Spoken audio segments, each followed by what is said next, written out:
Good morning, good morning. I really need to get my camera fixed. Oh. The screw just fell down the stairs and it's a tiny screw. I'm never gonna find that screw. Well, that's super annoying. I'm gonna have to sweep down there in a minute and hope that I can hear like a zing. Not how I was planning on starting the vlog. I was just gonna say I need a new vlogging camera because the back of this, where you flip the screen up so you can see what you're filming, the screws get loose. This camera is old. If you're like, back when I was like a daily vlogger or a 3 times a week vlogger, you're buying a new vlog camera every like 2 years because you're using it so often that the sensor burns out. Anyway, you don't care. Point is, I've at this point had this camera for like 4 years, I think. Oh my gosh. There are too many stairs in my house and I'm due for a new camera, but they're like $700 for this camera that everyone uses. So that's not happening. What is happening though, I thought today would just be like a casual hang out with me vlog to get some crap done. I don't have the kids today. They're at school, Brighton's at daycare, and I don't have them tonight because Dan was in the Dominican for a little bit as a vacation, and so I've had the kids more than I typically would, so he's taking them tonight and tomorrow, so I get a little bit of a break.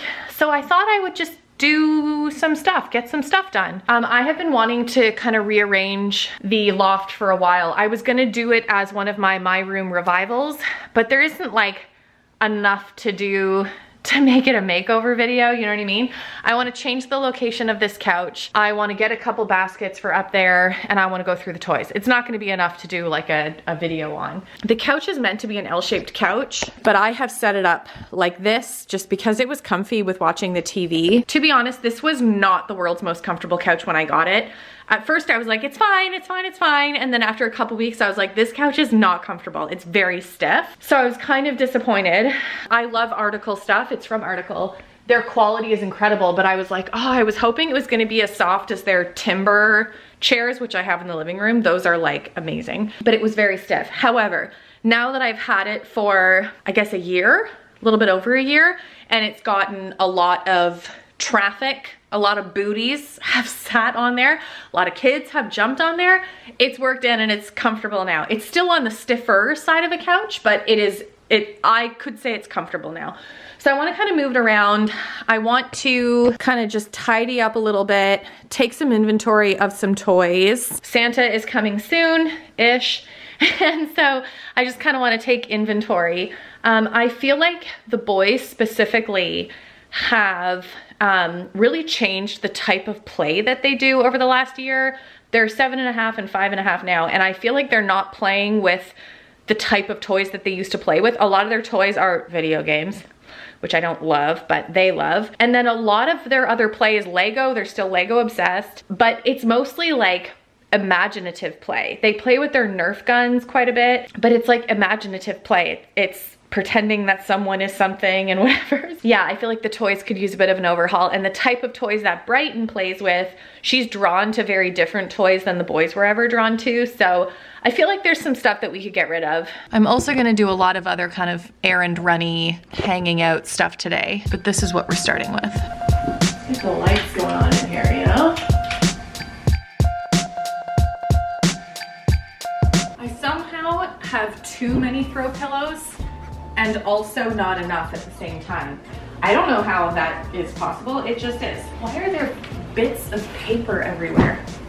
Answer is the boys. Okay, so I think this piece went here. I think this is partly why I didn't set the couch up this way, is it doesn't fit in that space perfectly. But now that I only use that back area, I don't even know if I'm in frame. For Peloton, it's not an area that I need to access all that easily. I just kind of scoot back there to Sweat to Cody Rigsby. So I just need a small walkthrough for that. So many food crumbs, all the food crumbs. Oh my gosh. You know, I say no food up here and it lasts like 30 seconds, myself included. Okay, a smarter person would have started with this piece. I want this piece to be level with this. Having my phone teetering on the edge is perhaps not the best idea. Come on, mama. Is this how it went? I guess, yeah.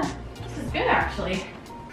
I mean, it cuts off a fair amount of this back area, like I said, but I can still very easily walk through here. Like, it doesn't impede it at all, so that's good.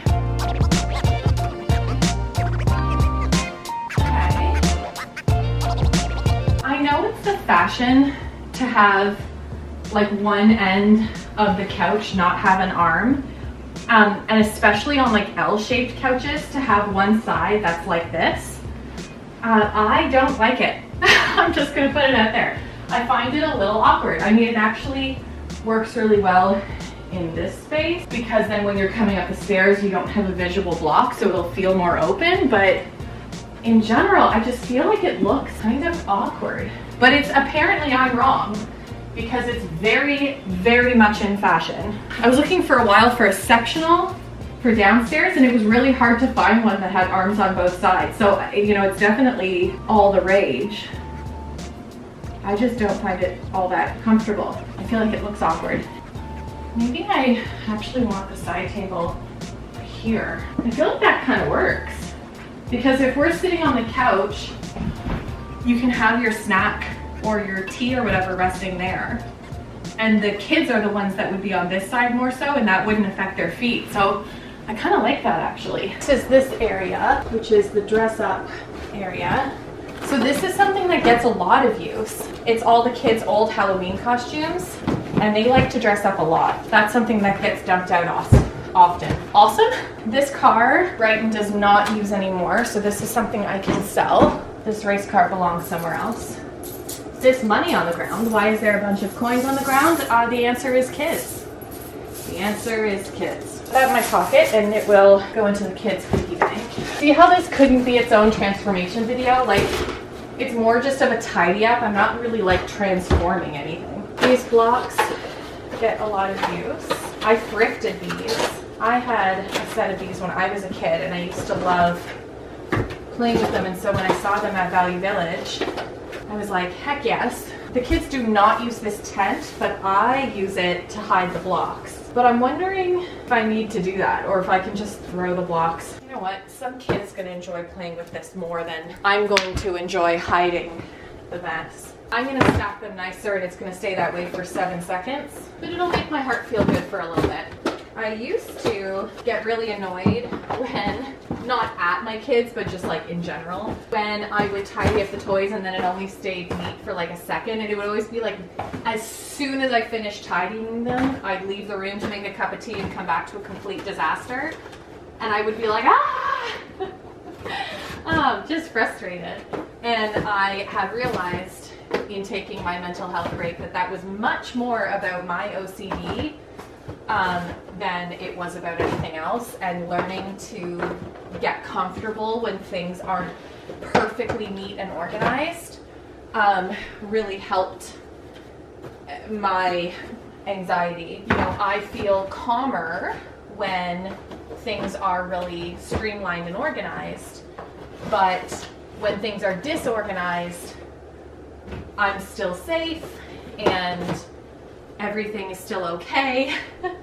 And learning that lesson, it took a while, but I'm glad that I have learned it. I still obviously prefer things to be neat and tidy, but it doesn't need to be that way all the time, which actually feels like a giant weight off. Now we're getting into the real nitty-gritty. Okay, so what have we got here? We've got this game of, it's a wooden game that I got at Target. I miss being able to go to Target. Of Connect 4. This makes me want to text my friend Brandy, who lives in Florida. I wish we were getting Christmas drinks and walking around Target today. Target emoji, crying emoji.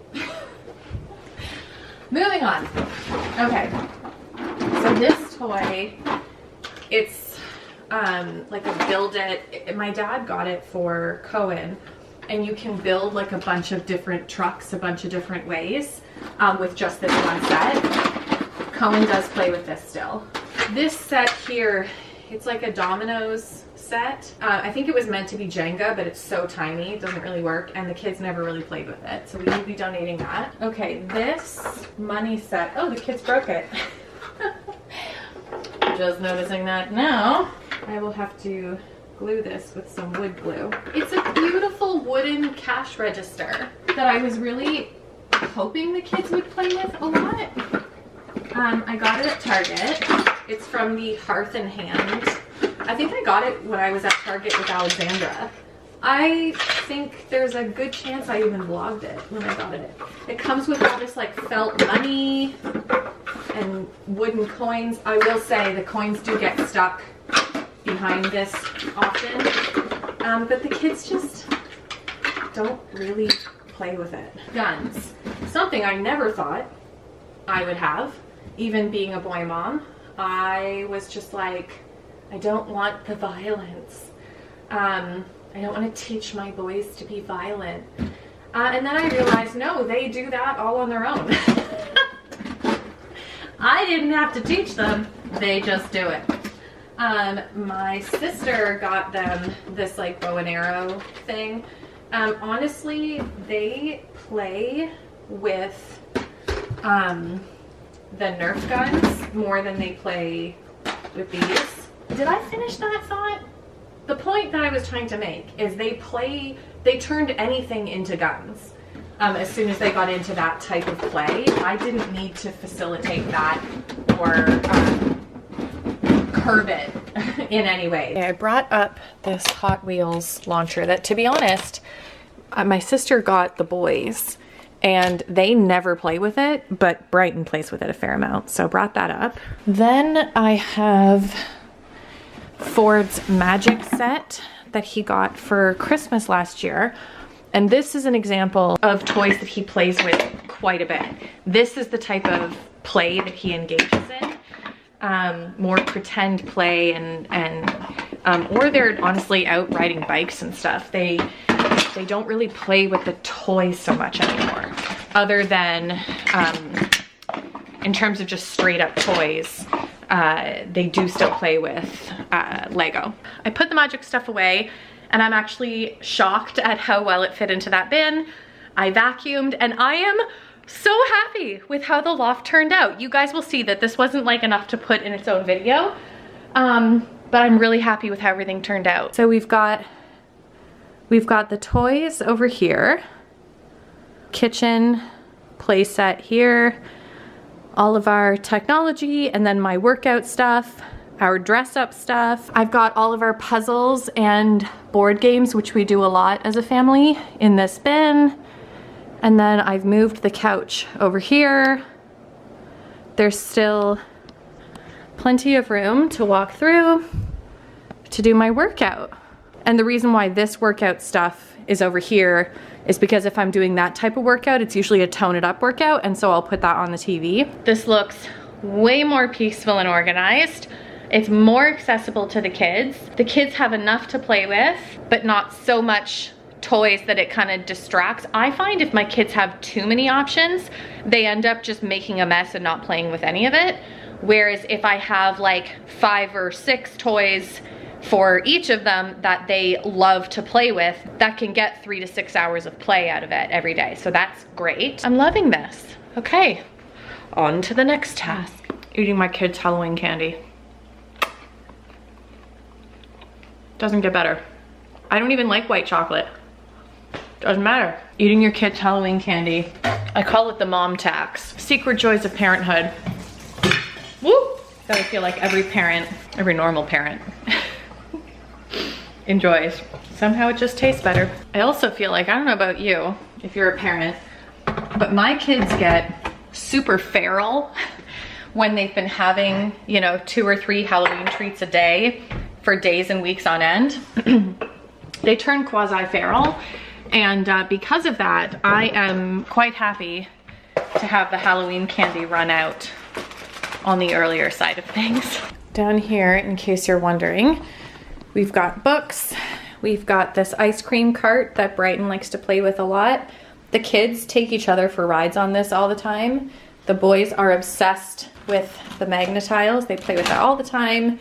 Brighton plays with this piano quite a bit too. She's terrified of this horse, but I'm hoping one day soon she'll get into it because the boys loved it when they were her age. And then this is the farm that I was telling you guys about. So I'm keeping some of the little people as part of the farm, but it's got like these doors, steps to go upstairs, and a little paddock area. And then there's this whole horse area that's got like saddles, apples, carrots, all that kind of stuff. And then there's a horse trailer that the back opens and you can load the horses and stuff in there. And there's little grooming. Where are the grooming stuff? Here, look how cute this is. Little curry combs and hard brushes. A little horseback rider. I thought that was such a score and very timely that Brighton is enjoying playing with that. A lot of you probably wouldn't know, but I used to be a competitive horseback rider. I rode hunter jumper and I competed. I won a lot. I was pretty good. I used to teach lessons. I jumped like 1 to 3 feet. And I haven't ridden. I mean, I rode hardcore competitively 3 or 4 times a week, and that's a lie, 2 to 3 times a week, but I haven't ridden in like 18 years. When I moved out of my mom's house, I didn't have a car, and so I couldn't afford to drive up to the barn because obviously I lived in Toronto and the barns were farther than Toronto. So I just couldn't get up to the barn, and so I stopped riding. I just heard my own Canadian accent really hard when I said barn. And it just kind of fell by the wayside, but I have felt a pull to like get back into riding. I'm not interested in competing. I'm not interested in jumping. I more so just miss bonding with a horse, spending time with a horse, and riding, like hacking and flat riding and stuff. So I ended up going for coffee with a girlfriend of mine who also used to ride, and she was telling me that like randomly she's been missing it and wanting to get back into it, and I was like, dude, me too. So we have found a couple different options of barns together. So we're gonna take a couple lessons together until we feel proficient. This is the thing, I don't know if it's gonna be kind of like riding a bike where after a short period of time there will be muscle memory and I'll be like, oh yeah, okay, I remember how to do this. Or if I'm gonna be like right back at ground zero, totally green, having no idea what I'm doing. But long term, I would love to be able to part board. I mean, ultimately, being a single mom and having kids, I probably wouldn't be able to get up to the barn more than once or twice a week, but I would love to get into it again. So we're checking out a couple barns and seeing what's gonna be the right fit, but I'm so excited to be getting back into riding again. In my intro video, you guys saw me hanging out with some horses when I did my like coming back to YouTube video. Funny enough, nobody asked about that, which I was kind of surprised. I was expecting people to be like, what's with you and horses? Nobody did. I almost bought a farm, and I was checking out the farm with my realtor that day, and there was horses there. I came this close to buying a farm, and I'm not looking to move. I wasn't looking to move. You guys know I've been very open that I probably won't be staying in this house. The kid's dad and I, when we divorced, we agreed there was, I think, 3 years left on the term for our mortgage, and there's a big penalty for canceling your mortgage before the end of that term.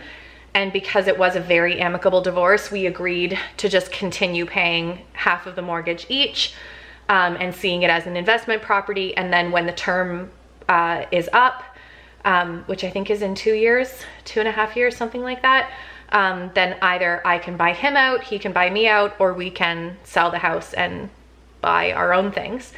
And I won't be able to buy him out of this house. I am certainly in no desire to move. Like, I'm perfectly happy staying here for 2 years, or 2.5 years until we sell, and then crossing that bridge when we come to it. It's just, I happened to find out about that farm.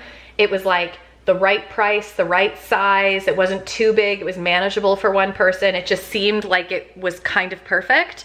And long term, my dream has always been to have a hobby farm since I was a little girl. That's always something that I have talked about off camera, I guess. I haven't really talked about it on camera, but it's always been a dream of mine. So it seemed like it would have been perfect, and I came this close to buying it. The only reason why I didn't is because it failed the house inspection miserably. It was like a 300-year-old house, and there was all foundation issues and stuff. So unfortunately, I didn't do it. So not going anywhere, not selling the house. I mean, eventually I will, but not selling the house anytime soon. Oh, horses. Oh, wow. Wow, that was a king-size ramble. All that to say, I'm getting back into horseback riding. Okay, time for a cup of tea. I literally just spent 20 minutes looking for the vlog camera. It was on the couch. We are going to make a to-do list. I need to run a few errands, and if I don't write it down, I'm not gonna remember. So I need to get more cat litter and potentially a new scratch post. Bernie has started scratching things he shouldn't scratch. I mean, he's always done that, but more aggressively than normal. So I think maybe he's kind of over his scratch post. It is sort of worn for wear, so that might be it. I also need to clip Bernie's nails, and I'm gonna try these they're like fake nails for cats, but it's supposed to have them do less damage around the house. So I have to do that. I have to do the Amazon return. I need to get a new phone case. Long story short, I broke mine, and it is an absolute miracle that I did not break my entire phone. What else do I need to do? See, this is why you do to-do lists. I'm already forgetting. There was more that I needed to do. Do you ever like look around your house sometimes? Am I even in frame? I don't know if I'm in frame. Do you ever look around your house to try and spark your memory of what you were doing or saying or getting or needing to do? Sometimes I'll walk into a room to remember what I was doing. I know there was something else. Oh, I need to post stuff to Poshmark, which reminds me that I have textiles that I need to take to the recycling depot. Where I live, there's bins everywhere that if you can't donate certain textiles, because they're beyond, they've got holes in it or whatever, you don't just put it in the garbage, you put it into a textile recycling bin, and they do stuff with it. To be honest, I don't know what they do. I need to do a bunch of stuff for West Cottage, but that might be for tomorrow. I have taken a bit of a break for West Cottage, and I'm afraid that my Christmas line's gonna be late now because of it. I had a bit of a slump in my mental health. I went off my antidepressants / anti-anxieties thinking I didn't need them anymore. What a mistake that was. Very much needed them. In fact, the reason why I felt good was because I was on them, but they weren't the reason why I went off them is because they weren't working as well as they used to. My doctor put me on a new brand that ended up being not good for me, and switched my brand about 2 weeks ago, and I'm feeling my executive functioning is way better. So, but I'll probably get to West Cottage stuff tomorrow. Thought of more that I needed to add to the list. I need to buy an eyeglass kit to try and fix this camera, because you need a very specifically tiny screws and screwdriver, which you get in eyeglass kits. I need to buy wood glue to fix that cash register. I need to weatherproof my Uggs, and I'm going to attempt to fix this watch, and if I can't, take it in to get fixed. I showed this in my closet video, but I thrifted this watch, and I don't know what, I don't know why I love it as much as I do, but I just do. But the leather's very cracked and in bad condition. So I have this thing that I used to use on my saddle actually, but it's a leather conditioner / shampoo. And so I'm hoping the reason why this leather is in such bad condition is just because it's really dehydrated. Yeah, I can feel it already suppling up. So I'm hoping I don't have to replace the straps, and I can just condition the leather and then see how it's splitting. Hopefully I can get some glue specifically for leather and like fabric glue, I guess, and glue it back together. I'm just taking some of this conditioner and shampoo in one and kind of rubbing it in. See how this cracked here too? I'd need to glue that back down. I don't know if this is savable. Considering it needs a new battery anyway, I'll just take it in. Okay, we have acquired a new phone case. It was $15, which is more than I'd like to spend, especially because I don't really even like it. It's just a clear case. I put my phone on top of my car, which is never a good idea. Interesting question. Okay, I didn't ask you a question, but I feel like you're interrupting me. Drove off, forgot it was on the roof of my car. Drove off, noticed that it wasn't registering my phone. And I was like, oh, I probably left my phone at home, which, like, you know, I do, people do sometimes. Got home and did the Find My iPhone app, which I do more often than I would care to admit that I do. Oh, actually, I don't hate this. I don't hate this. And I discovered that my phone was on the highway. The likelihood of it not getting run over by a semi truck or just a regular car would be 10%. The odds of it falling off of the roof of my car and landing on the ground and not being, you know, completely broken just from impact is 5%. I see my phone in the far fast lane. I'm dodging traffic. Pick up my phone works. It's a miracle. I don't know how. Have I learned something from this experience? It would be nice if I did, but I feel like we need to be honest with each other, and you and I both know I will do this again at some point in my life. It's just gone 5, and you know how I know? I got my watch fixed. He replaced the battery, and he replaced the strap. The strap was unsalvageable, which I kind of thought it would be. So he replaced it with another black strap, and he was even able to preserve the gold hardware, which I wasn't sure whether he'd be able to do or not, but he did. I don't know. I mean, I'm sure this watch isn't worth anything, but I fell in love with it in the vintage store. I loved how, like, small and petite it is, and the design is kind of like Art Deco-y, which made me think maybe it's from like the 20s. All right. Bernadette Peters. Come here, Bernie. I mean, I don't care, but I feel like you do. Is that why you scratch the furniture instead sometimes? I understand that Uggs are chuggy. I understand they're not cool anymore. I don't care, I love them. As a Canadian girl in the fall, you can't beat Uggs. They're perfect. They're warm, they're easy to slip on, you don't need socks. It doesn't get better. So once a year, I like to treat them. Just get rid of surface stains, and then I spray it with this 365 spray. And then once they're dry, they are protected for another season. That is it for this week's vlog. I hope you guys liked just the super casual hang out with me vlog. Let me know in the comments if you want to see more of that moving forward. I think next week is also going to be a super casual vlog, and then I'll probably take a break for like Christmas and New Year's. But next week I'll let you know when to expect the next video. But I think next week is going to be just another kind of casual fun vlog, because my guess is, I'm not sure, you guys have to let me know, that you might want a little more information on her.